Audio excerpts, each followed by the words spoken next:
Hey everyone, it's me Mohammed Irfan. तो कैसे आप सभी? मस्त एकदम।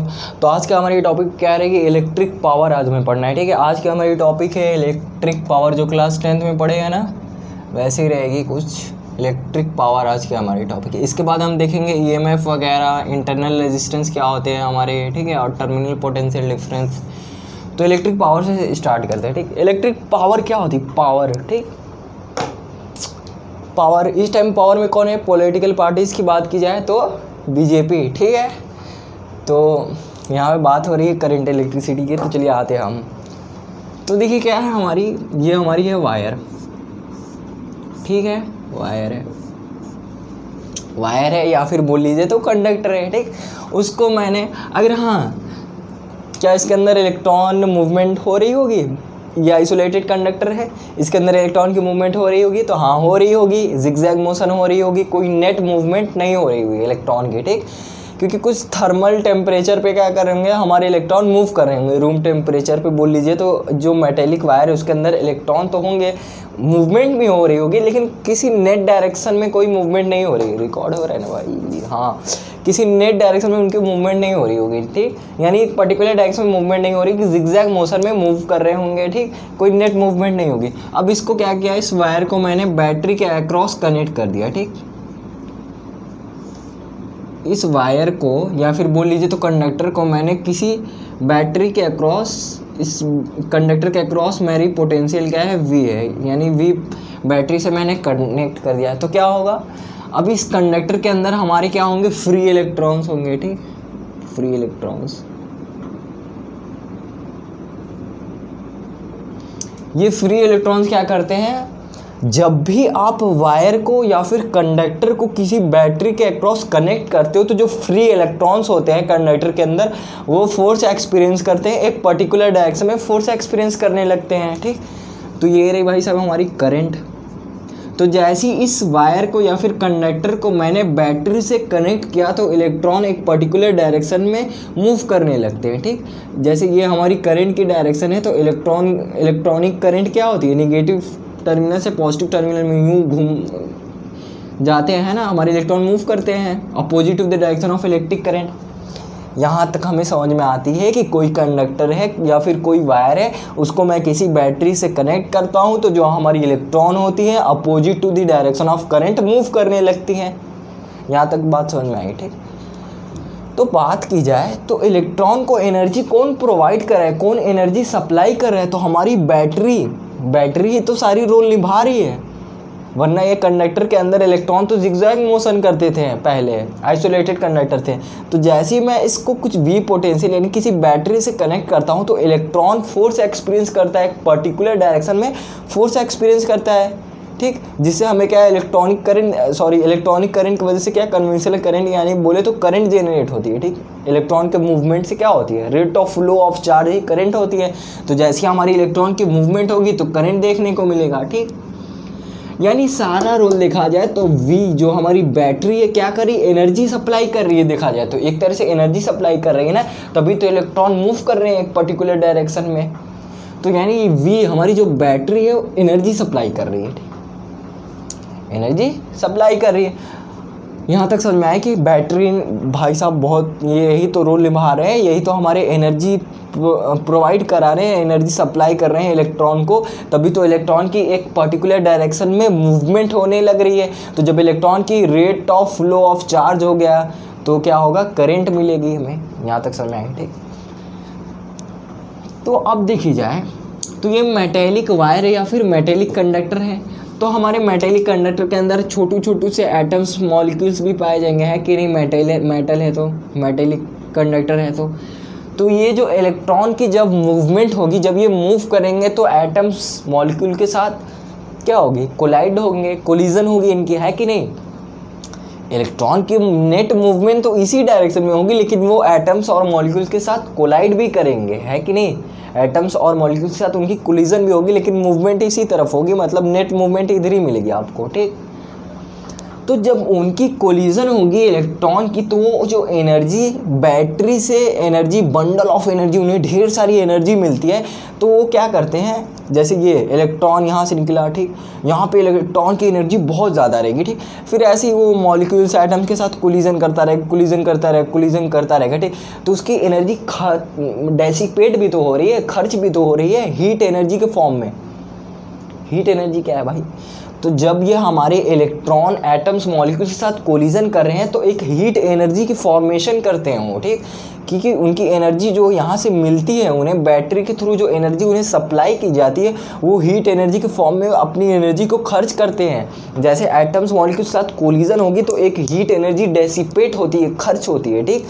यानी कि बैटरी भाई साहब क्या कर रहे हैं, इन्हें इलेक्ट्रॉन को एनर्जी सप्लाई कर रहे हैं, ढेर सारी एनर्जी देते हैं, सप्लाई करता है कौन, बैटरी।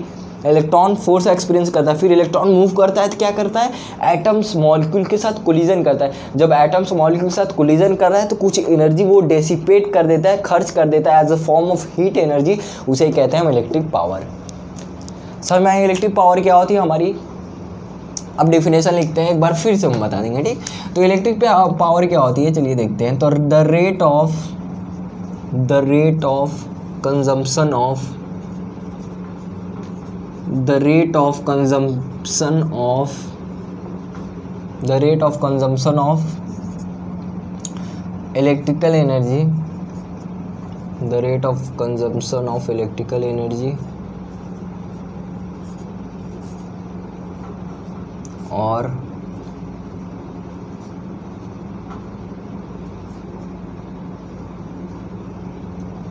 और production of heat energy is known as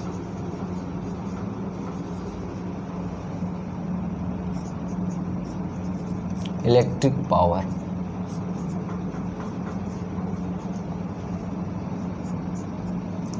The rate of consumption of electrical energy और production of heat energy is known as electric power।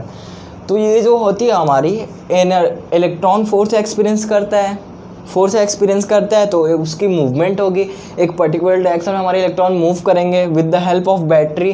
तो जब इलेक्ट्रॉन मूव करेंगे तो हमारी हम मतलब कंजम्पशन किसी की कर रहे हैं, इलेक्ट्रिकल एनर्जी हम कंज्यूम हो रही है ना, यहाँ से हमें बैटरी के थ्रू ही क्या मिली, इलेक्ट्रिकल एनर्जी, ठीक। क्योंकि इलेक्ट्रॉन की मूवमेंट होगी तभी तो इलेक्ट्रिक करंट मिलेगा, यानी electric current with the help of battery तो मिल रही है, तभी तो हमारे इलेक्ट्रॉन फ्लो कर रहे हैं, तभी तो इलेक्ट्रिकल एनर्जी जनरेट हो रही है, मिल रही है।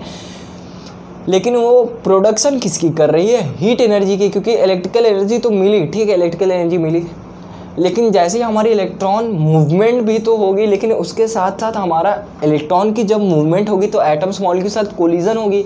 जब कोलिजन होगी तो एक हीट एनर्जी के फॉर्म में उनकी एनर्जी डेसिपेट होगी, खर्च होगी, उसे कहते हैं हम पावर, ठीक है। होप सो अच्छे समझ में आ गई होगी। अब एक और इसकी डेफिनेशन लिख दे, तो एक और इसकी डेफिनेशन लिख देते हैं। द एनर्जी डेसिपेटेड, कितनी एनर्जी आपकी खर्च हो रही है पर यूनिट टाइम, उसे ही कहते हैं हम power. The energy dissipated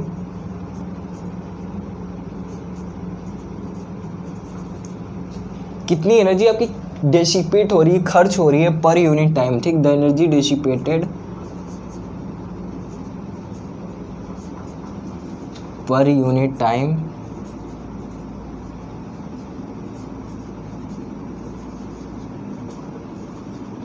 is known as power, ठीक।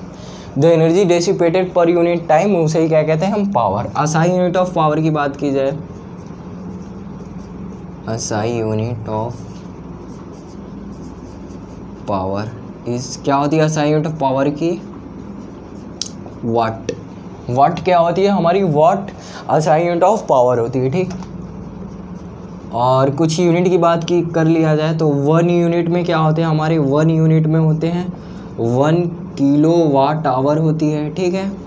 और ये जो 1 किलोवाट आवर होती है 3.6 × 10⁶ जूल के इक्वल होते हैं, ठीक है। और एक और यूनिट होती है 1 हॉर्स पावर, आप देखे होंगे कहीं 1 हॉर्स पावर लिखा हुआ, जिसमें क्या होता है 746 वाट होते हैं, ठीक है, 746 वाट होते हैं, ठीक। अच्छा यूनिट ऑफ पावर की बात की जाए तो वॉट, 1 यूनिट में क्या होते हैं 1 किलोवाट आवर। तो ये 1 यूनिट क्या है 1 किलोवाट आवर। तो देखिए जब 1 किलोवाट मतलब 1000 वाट है ना, 1000 वाट, 1 किलोवाट में क्या होता है 1000 वाट। तो जब ऐसा आप इलेक्ट्रिकल अप्लायंसेस यूज़ करते हो जो 1 घंटे में 1000 घंटे का एनर्जी या फिर पावर को कंज्यूम करता है, ठीक, एनर्जी को कंज्यूम करता है, जैसे कोई भी इलेक्ट्रिकल अप्लायंसेज हो गया, आपका फ़ैन हो गया, कोई भी इलेक्ट्रिकल अप्लायंसेज जो आप यूज़ करते हो, ठीक, वो क्या करता है 1 घंटे में 1 किलोवाट या फिर बोल लीजिए तो 1000 वाट की एनर्जी को अपने अंदर कंज्यूम करता है 1 घंटे में। उसे कहते हैं हम 1 यूनिट या फिर बोल लीजिए तो 1 किलोवाट आवर, जो इक्वल होती है 3.6 × 10 की पावर 6 जूल के, ठीक। 1 किलोवाट जो कि क्या है 1000 वाट के इक्वल है, ठीक है। इलेक्ट्रिकल पावर क्या होती है, होप से समझ में आ गई होगी कि हमारे जो एनर्जी है वो डेसिपेट होती है, खर्च होती है as the form of heat energy per unit time, उसे क्या कहते हैं हम इलेक्ट्रिकल पावर, ठीक। यही थी हमारी electric power. 1 unit equal to 1 kilowatt hour equal to 3.6 × 10 की पावर 6 जूल। अब देखिए एक और टर्म आती है, जो हमारी एनर्जी डेसिपेट हो रही है, खर्च हो रही है as the form of heat energy, जो बैटरी ने सप्लाई की थी, इलेक्ट्रॉन को एनर्जी मिली थी, फिर इलेक्ट्रॉन क्या करता है, देखिए क्या है ना, बैटरी लगाए इलेक्ट्रॉन होंगे, ठीक, इलेक्ट्रॉन, ये तो पूरी वायर है ना, पूरी वायर है, तो यहाँ से इलेक्ट्रॉन भाई साहब यहाँ उनको बंडल ऑफ एनर्जी, ढेर सारी एनर्जी मिलती है, फिर ये धड़ल्ले से यहाँ से चलते एकदम कोलाइजन करते हुए, ठीक, फिर कितना कोलाइड करेंगे, एटम्स और एक साथ कोलिजन होता रहेगा, फिर यहाँ पे आएंगे, एनर्जी उनकी बिल्कुल हो जाएगी, ठीक। फिर यहाँ बैटरी उनको एनर्जी सप्लाई करेगी, फिर वो एनर्जी पाएंगे, फिर जाएंगे एटम्स मॉलिक्यूल के साथ कोलिजन करेंगे, फिर यहाँ पे एनर्जी क्या आएगी उनकी कम हो जाएगी, ठीक। क्यों, एनर्जी यहाँ पे तो भरपूर उन्हें मिल रही है ना, बंडल्स ऑफ एनर्जी, ढेर सारे पैकेट्स ऑफ एनर्जी फॉर्म में बैटरी उन्हें ढेर सारी एनर्जी दे रही है, ठीक। फिर वो एनर्जी पा रहे हैं, लेकिन उनकी एनर्जी खर्च कहाँ हो रही है, तो अभी मैंने बार बार बोला हूँ कि एटम्स मॉलिक्यूल के साथ कोलिजन हो रही है, तो एनर्जी उनकी हीट के फॉर्म में डेसिपेट हो जा रही है, खर्च हो जा रही है। जैसे ही एटम्स मॉलिक्यूल के साथ कोलिजन हो जाएंगे तो एकदम गरम हो जा रहे हैं, ठीक, मतलब हीट एनर्जी उनकी डेसिपेट मतलब खर्च हो जा रही है, energy as the form of heat energy के फॉर्म में उनकी एनर्जी क्या हो रही है, खर्च हो रही है। क्योंकि अब जैसे ही क्या हो गया एटम्स मॉलिक्यूल के साथ कोलिजन होगा तो क्या होगा, हीट एनर्जी के फॉर्म में उनकी क्या हो रही है, एनर्जी खर्च हो जा रही है, इसलिए उनकी एनर्जी यहाँ आते आते बिल्कुल लो हो जाएगी, फिर यहाँ एनर्जी प्रोवाइड करेंगे, ऐसे ही हमारी इलेक्ट्रॉन मूवमेंट करते हैं, ठीक है, यही होती है हमारी पावर, ठीक। अब वो जो एनर्जी हमारी as the form of heat energy कितनी खर्च हो रही है, तो चलिए वो देखते हैं, जूल्स लॉ ऑफ हीटिंग, जिसे हम क्या कहते हैं जूल्स लॉ ऑफ हीटिंग। एक टर्म आती है joules law of heating.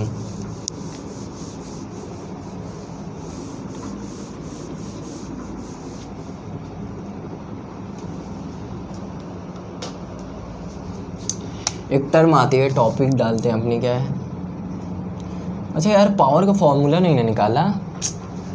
Power क्या होती है, पावर के फॉर्मूला देख लेते हैं, work done by time. Power क्या होता है वो तो समझ में आ गई, ठीक। पावर क्या होती है, वर्क डन बाय टाइम, कितना वर्क कर रहे हो, कितनी एनर्जी सप्लाई कर रहे हो आप। ये बैटरी क्या कर रही है, एनर्जी को प्रोवाइड कर रही है, सप्लाई कर रही है पर यूनिट टाइम, किसी टी टाइम में, तो वही क्या होती है वर्क डन बाय टाइम। तो P इक्वल टू W के, तो एक फार्मूला आप जानते हो, V इक्वल टू क्या होती है, इलेक्ट्रिक पोटेंशियल का फार्मूला पता है ना, W/Q है ना। इलेक्ट्रिकल पोटेंशियल क्या होती है हमारी, work done by charge, amount of work done in bringing it positive charge from infinite to a particular point, that is called electric potential, ठीक। V is equal to W/Q पढ़े हैं ना second chapter में, electric potential difference नहीं, electric potential, V is equal to W/Q। तो यहाँ से W देखा जाए तो क्या हो जाएगी, W is equal to VQ हो जाएगी, है ना।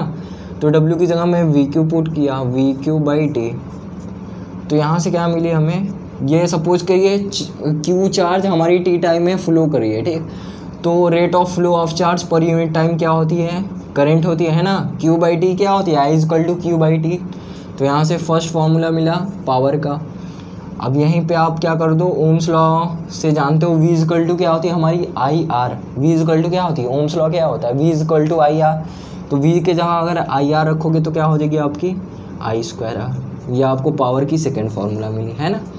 अब थर्ड फार्मूला क्या मिलेगा, P इक्वल टू, अगर आप I की जगह V/R रखते हो तो क्या मिलेगी, V²/R। ये तीनों फार्मूला जैसे आपको डाटा गिवन रहेगा जिस हिसाब से, जैसे कि करंट दिया है, रेजिस्टेंस दिया है तो आप ये वाला फार्मूला यूज़ कर लोगे, पोटेंशियल दिया है किसी वायर के क्रॉस, रेजिस्टेंस दिया है तो आप ये वाला फार्मूला यूज़ कर लोगे, पोटेंशियल दिया है, करंट दिया है तो ये फार्मूला, ठीक। 3 फार्मूला होते हैं हमारे ये पावर के, ठीक। P = VI I²R और V²/R, ठीक। तो चलिए देख लिया जाए हमारी जूल्स लॉ ऑफ हीटिंग क्या होता है, ठीक। जूल्स लॉ ऑफ हीटिंग यानी कितना हमारे हीट खर्च हो रहा है, हीट एनर्जी क्या हो है।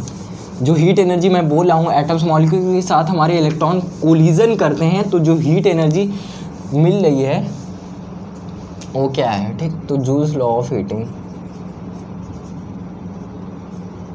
जूल्स लॉ ऑफ हीटिंग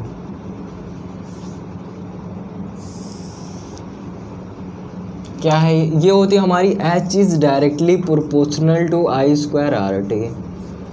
तो H = क्या मिलेगा आपको, ये हीट है, कितनी है हीट एनर्जी आपकी as the form of heat energy dissipate हो रही है, यानी कि जब हमारे इलेक्ट्रॉन मूव कर रहे हैं तो कोलिजन होगी तो हीट एनर्जी की फॉर्म, मतलब उनकी जो एनर्जी है वो खर्च हो रही है, डेसिपेट हो रही है, as the form of heat energy खर्च हो रही है ना। जब बैटरी मिल रही है तो उनके पास ढेर सारी एनर्जी रह रही, लेकिन वो खर्च कैसे करें, हीट एनर्जी के फॉर्म में। तो हीट एनर्जी की फॉर्मूला क्या है, H is directly proportional to I²RT, यानी H = I²RT, ये पहला फॉर्मूला है, ठीक। H = एक और फार्मूला होता है, अगर V की जगह IR रखते हैं तो क्या हो जाएगी, VIT हो जाएगी, ठीक। VIT वेलोर VIT हो जाएगी। IR की जगह क्या रखा मैंने, V, तो VIT। और कोई फार्मूला बना सकते हो तो H = और भी फार्मूला बन जाएंगे। अगर I की जगह V/R रखते हैं तो क्या हो जाएगी, V²RT। 3 फार्मूले मिले हीट के, जूल्स लॉ ऑफ हीटिंग के, फार्मूला याद रहना चाहिए। H = I²RT, H = VIT Vellore और H = V²/RT, ठीक है। अब न्यूमेरिकल करते हैं जिससे हमारी कॉन्सेप्ट अच्छे से क्लियर हो जाएगी, ठीक। समझ में आ गई पावर क्या होती है, हमारी जो हीट एनर्जी है उसकी फॉर्मूला क्या है, जूल्स लॉ ऑफ हीटिंग। अब क्वेश्चन कर लेते हैं।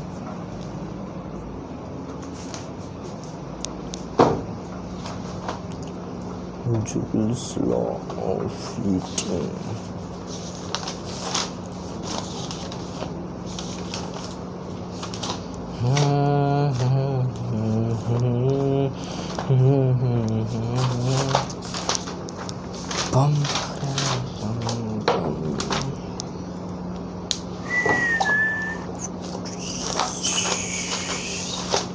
कहाँ है यार,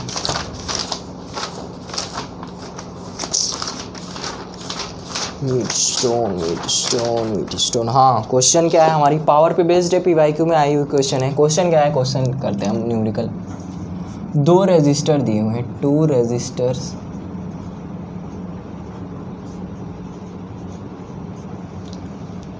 resistors, R1 and R2।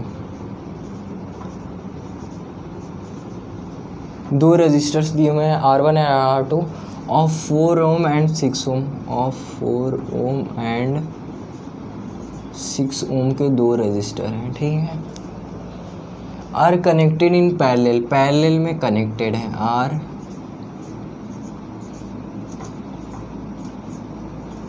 Are connected in parallel, क्या है, पैरेलल में कनेक्टेड है दोनों रेजिस्टर्स, ठीक है। अक्रॉस है बैटरी के across,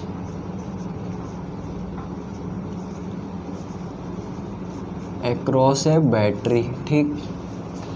the ratio of power की रेशियो बतानी, the ratio of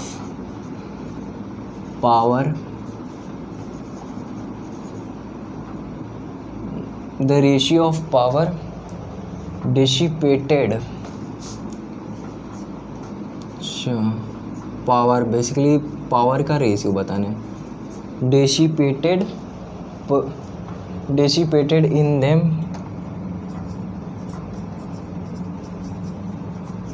P1:P2 will be,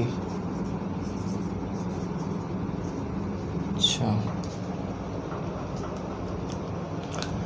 क्या है, हमें दो रेजिस्टर्स गिवन है R1 एंड R2 जिसकी वैल्यू दी हुई है 4 ओम 6 ओम की, दो रेजिस्टेंस है, दोनों पैरेलल में कनेक्टेड है बैटरी के अक्रॉस। तो बताइए क्या पावर मिलेगी, रेशियो ऑफ पावर क्या मिलेगी डिसिपेटेड इन देम, यानी P1:2 P2 की वैल्यू बतानी है। ठीक, तो चलिए डायग्राम बना लेते हैं।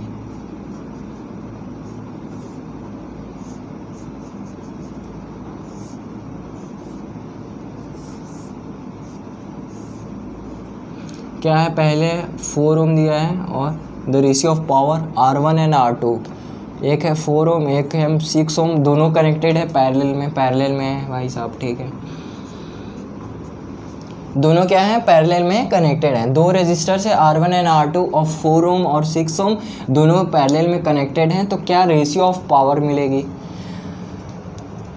तो देखिए हम लोगों ने पढ़ा क्या है पावर का, तो भाई साहब 3 फार्मूला पढ़ा है, लेकिन जिस हिसाब से डाटा गिवन है वही फार्मूला यूज़ करेंगे। पहला फार्मूला हमने क्या पढ़ा था, VI, दूसरा क्या पढ़ा था हमने, P=VI, दूसरा क्या पढ़ा था V²/R होती है एक हमारी फार्मूला, और एक फार्मूला क्या होती है I²R। 3 फार्मूला हम लोगों ने पढ़ा है पावर का। तो यहाँ पे क्या है, पैरेलल है, जिस हिसाब से हमारी डाटा गिवन रहेंगी वही फार्मूला हम यूज़ करेंगे जो हमारे लिए हेल्पफुल रहेगा। ठीक, तो देखा जाए हमारी ये पैरेलल में है, तो पैरेलल कंडीशन में क्या होता है, हमारी पोटेंशियल जो होती है वो सेम होती है ना। सीरीज़ के केस में क्या होता है, करंट सेम होते हैं, लेकिन पैरेलल केस में क्या होता है, जब दो रजिस्टर्स आपस में पैरेलल में होते हैं तो उनकी जो पोटेंशियल होती है वो क्या होती है, सेम होती है। ठीक, अगर यही चीज़ सीरीज़ में होती, ठीक है, तो उस केस में क्या होता है, हमारे करंट सेम होते हैं, लेकिन पैरेलल में है तो पोटेंशियल सेम होगी। ठीक, तो देखा जाए कौन सा फार्मूला यूज़ किया जाए, तो अगर हम ये वाला फार्मूला यूज़ करते हैं सेकंड फार्मूला, तो हमारे लिए बहुत ज़्यादा हेल्पफुल हो गई, क्योंकि हमारी V² दोनों के लिए सेम हो जाएगी। ठीक, कहने का मतलब क्या हुआ, तो अगर आप यहाँ पर क्या करोगे, पहले लिख दो कुछ सेंटेंस में बना के, such that they are connected in parallel, they are connected in parallel, that's why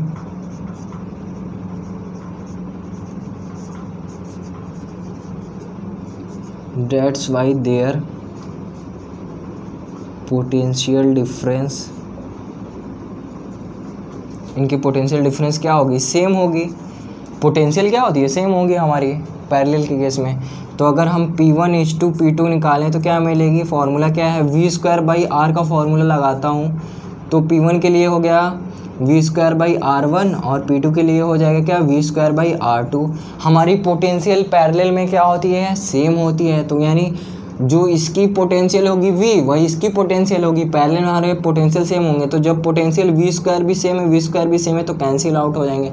तो ये क्या हो जाएगी, हमारी 1/R1/1/R2 हो जाएगी। ठीक, तो वैल्यू पुट किया जाए तो क्या मिलेगी हमें, 1/R1 की वैल्यू क्या है हमारी 4 ओम और 1/R2 की वैल्यू क्या है 6 ओम। ठीक, तो अगर रेसिप्रोकल किया जाए तो क्या हो जाएगी 1/4 × 6/1 यानी 3:2, ये रेशियो निकल कर आएगी पावर की। ठीक है, सिंपल था कि अगर पैरेलल में है तो आप ही बताओ, अगर ये पैरेलल में है तो क्या होगा हमारी, हम इसमें कौन सा फार्मूला लगाएंगे, तो V²/R की लगाएंगे तो हमारी पोटेंशियल सेम हो जाएगी, कैंसिल आउट हो जाएंगे, तो सिंपल हमें रेशियो देखने को मिलेगा।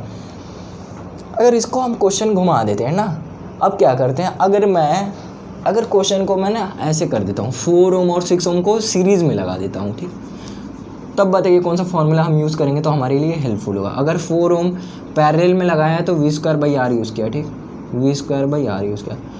अगर यही फार्मूला अगर मैं क्या कर दूंगा, सीरीज़ में लगा दूंगा। ठीक, तो सीरीज़ के केस में क्या होगा, हम ये वाले यूज़ करेंगे डाटा। ठीक, I²R की यूज़ करेंगे क्योंकि हमारी करंट सेम हो जाएगी, करंट सेम हो जाएगी आपकी। कहने का क्या मतलब हुआ, अगर मैं सीरीज़ में लगा दूंगा तो अगर मैं ये फार्मूला लगाऊं तो क्या हमारे लिए हेल्पफुल होगी, नहीं। अगर ये फार्मूला लगाते तो हमारे लिए हेल्पफुल होती है। क्यों हेल्पफुल होगी, I² आपकी सेम होगी, क्यों, क्योंकि ये हमारे सीरीज़ में होंगे। तो इस कंडीशन में हमारी I² कैंसिल हो जाएगी, R1/R2 यानी 2:3 आंसर आएगी। ठीक, जिस हिसाब से हमें डाटा गिवन रहेगा हम उस हिसाब से जो फार्मूला एप्लीकेबल होगा डाटा के हिसाब से वही फार्मूला हम क्या करेंगे, यूज़ करेंगे। ठीक है, अगर क्वेश्चन बोलता है 4 ohms, अगर पैरेलल में था तो ये फार्मूला यूज़ किया, अगर इनके सीरीज़ में दिया रहता है तो हम ये फार्मूला यूज़ करते हैं। उस केस में ये फार्मूला थोड़ी नहीं लगाते, तब तो ये पोटेंशियल सेम होती। ये फार्मूला लगाएंगे तो हमारे लिए हेल्पफुल होगी ना, सीरीज़ में है तो करंट सेम हो जाएगी। जब करंट सेम हो जाएगी तो सिंपल आई स्क्वायर कैंसिल हो जाएगा, दोनों का रेशियो निकाला जाएगा तो 2:3 आ जाएगी आंसर। ठीक है, तो ये हमारी थी बहुत अच्छी क्वेश्चन है। और इसके बाद नेक्स्ट क्वेश्चन करते हैं, एक और क्वेश्चन कर लेते हैं हीट एनर्जी के फॉर्म में, जो हमारी heat energy dissipate joules law of heating पे बेस्ड एक क्वेश्चन और कर लेते हैं।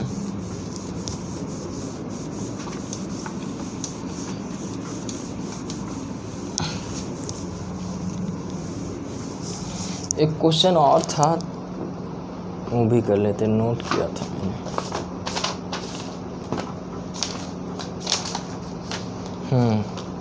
क्वेश्चन क्या है हमारी, एक कॉइल ऑफ रेजिस्टेंस, हमें क्वेश्चन क्या गिवन है, एक कॉइल ऑफ रेजिस्टेंस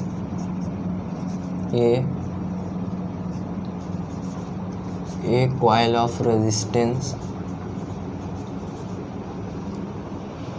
एक कॉइल ऑफ रेजिस्टेंस 4.2 ओम है, ठीक है, is dipped in water, is dipped in water. सारे क्वेश्चन फार्मूला बेस्ड होते हैं, बस हमें थोड़ा कॉन्सेप्ट का यूज़ करके फिर देखना है कौन सा फार्मूला हम लगाएंगे। ठीक, सारे फार्मूला बेस्ड क्वेश्चन होते हैं। A coil of resistance 4.2 ohm is dipped in water if we flow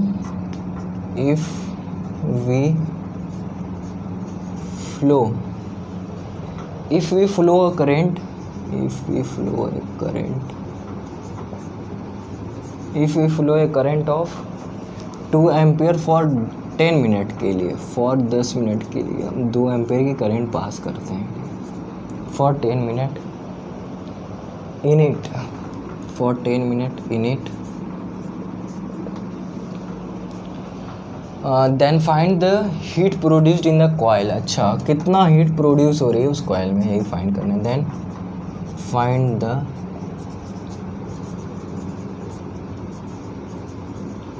heat produced in the coil. ठीक है, क्या बोला है, एक कॉइल है जिसकी रेजिस्टेंस आपको गिवन है, उसको मैं डिप्ड कर रहा हूँ वाटर में। उस कॉइल को सपोज करिए हमारी कॉइल है, इसको मैं डिप्ड कर रहा हूँ वाटर में, ठीक, जिसकी रेजिस्टेंस गिवन है, किसकी, कॉइल की 4.2 ओम है। ठीक, if you flow a current of 10 ampere for 10 minute, ठीक, 10 मिनट के लिए 2 एम्पियर की करंट अगर मैं पास करता हूँ तो then find the heat produced in the coil, कितना हीट प्रोड्यूस्ड हुआ होगा उस कॉइल में। ठीक, तो सॉल्यूशन पे आते हैं। सॉल्यूशन, हमारे हीट का formula joules law of heating से हमने क्या पढ़ा था, H इज इक्वल टू क्या होती है हमारी I²RT। ठीक है, तो देखिए क्या गिवन है, हमारी करंट गिवन है 2 एम्पियर की करंट, रेजिस्टेंस भी गिवन था 4.2, है ना, और टाइम कितने देर के लिए, 10 मिनट के लिए। तो इसको हम सेकंड में कन्वर्ट कर देंगे, अगर मिनट है तो क्या करेंगे, उसको सेकंड में कर लेंगे, तो 10 × 60। अब ये क्या हो जाएगी, H इज इक्वल टू हमारी क्या हो जाएगी 2², ये क्या हो जाएगी 2², यानी हो जाएगी 4 × 4.2 × 600, है ना। फिर सिंपल कैलकुलेशन कर लेना तो क्या मिल जाएगी हमें, जूल्स लॉ ऑफ हीटिंग, यानी कितना हीट प्रोड्यूस कर रहा है हमारी कॉइल, इन द कॉइल हमारी कितनी हीट प्रोड्यूस हो रही है। तो H is equal to multiply कर लोगे, जो आंसर आएगी आपकी वो ही आंसर होगी। ठीक, अगर ये जूल में है तो ठीक है, वैसे ज़्यादातर तो कैलोरी में मेज़र किया जाता है, और जो हमारी 1 कैलोरी होती है, 1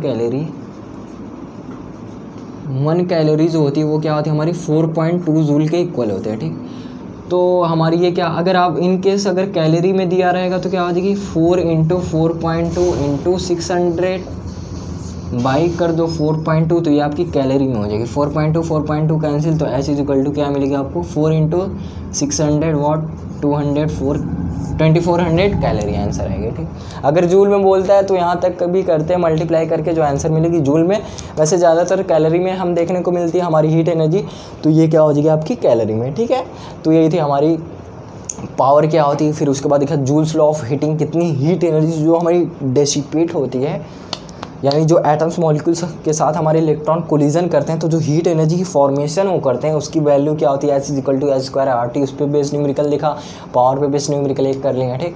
अब इसके बाद नेक्स्ट अब तक के लिए इतना ही, मिलते हैं नेक्स्ट वीडियो में। तो उसमें हम पढ़ेंगे EMF क्या होती है, हमारी इंटरनल रेजिस्टेंस वगैरह क्या होते हैं, और टर्मिनल पोटेंशियल डिफरेंस क्या होती है, इंपॉर्टेंट टर्म्स है ये सब, ठीक है। तो चलिए मिलते हैं अब नेक्स्ट क्लास में।